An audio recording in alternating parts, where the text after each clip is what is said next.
Welcome to my channel. Watch and learn with Umaima.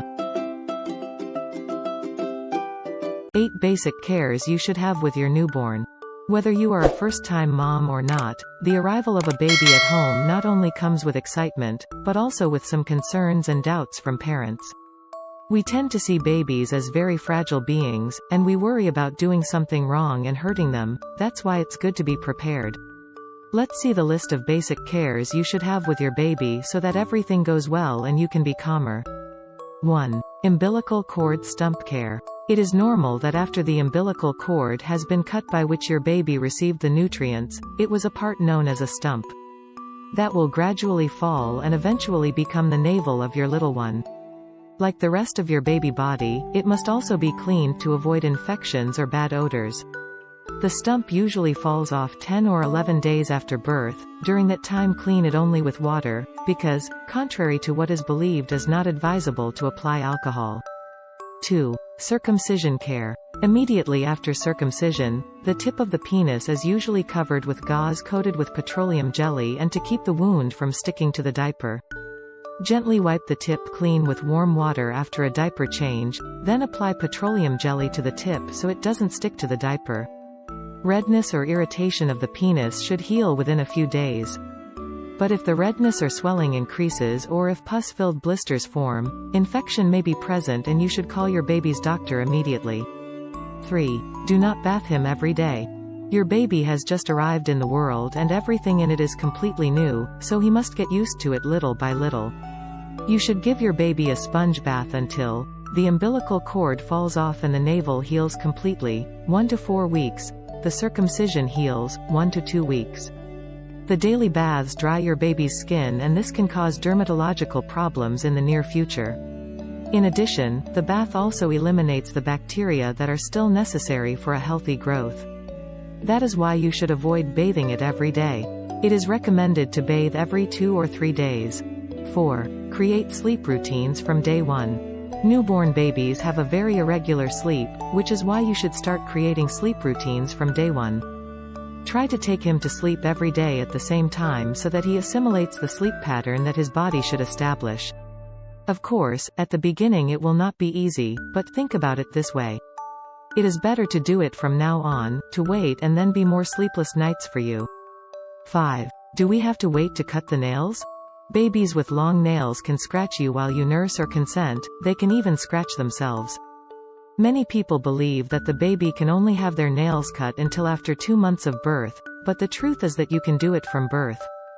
Cut them off with round-nosed scissors or lighten them if you do not feel safe at first.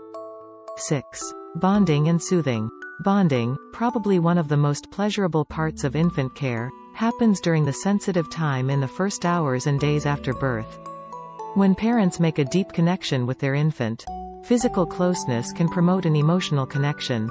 For infants, the attachment contributes to their emotional growth, which also affects their development in other areas, such as physical growth.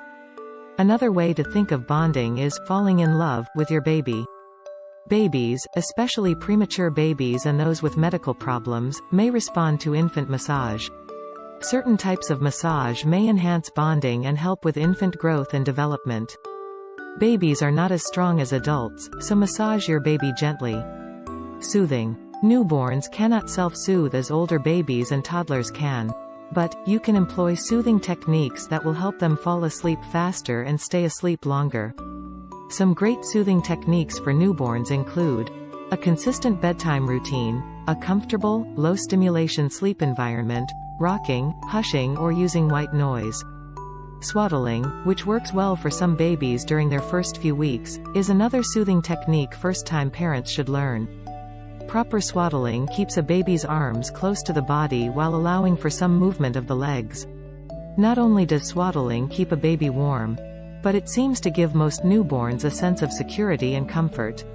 Swaddling also may help limit the startle reflex, which can wake a baby. Babies should not be swaddled after they're 2 months old. 7. All about diapering. You'll probably decide before you bring your baby home whether you'll use cloth or disposable diapers.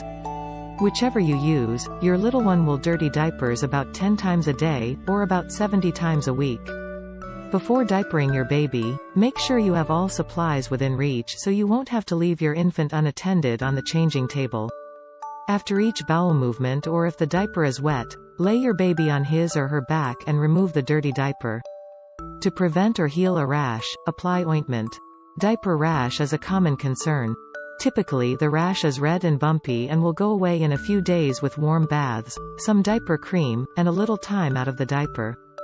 Most rashes happen because the baby's skin is sensitive and becomes irritated by the wet or poopy diaper. 8. Feeding and burping your baby. Whether feeding your newborn by breast or a bottle, you may be stumped as to how often to do so. Generally, it's recommended that babies be fed on demand, whenever they seem hungry. Your baby may cue you by crying, putting fingers in his or her mouth, or making sucking noises. A newborn baby needs to be fed every 2 to 3 hours. If you're breastfeeding, give your baby the chance to nurse about 10 to 15 minutes at each breast. If you're formula feeding, your baby will most likely take about 2 to 3 ounces, 60 to 90 milliliters, at each feeding. If you're formula feeding, you can easily monitor if your baby is getting enough to eat, but if you're breastfeeding, it can be a little trickier. If your baby seems satisfied, produces about 6 wet diapers and several stools a day, sleeps well, and is gaining weight regularly, then he or she is probably eating enough. Babies often swallow air during feedings, which can make them fussy. To help prevent this, burp your baby often. Try burping your baby every 2 to 3 ounces, 60 to 90 milliliters, if you bottle feed, and each time you switch breasts if you breastfeed. Thank you for watching. Don't forget to subscribe.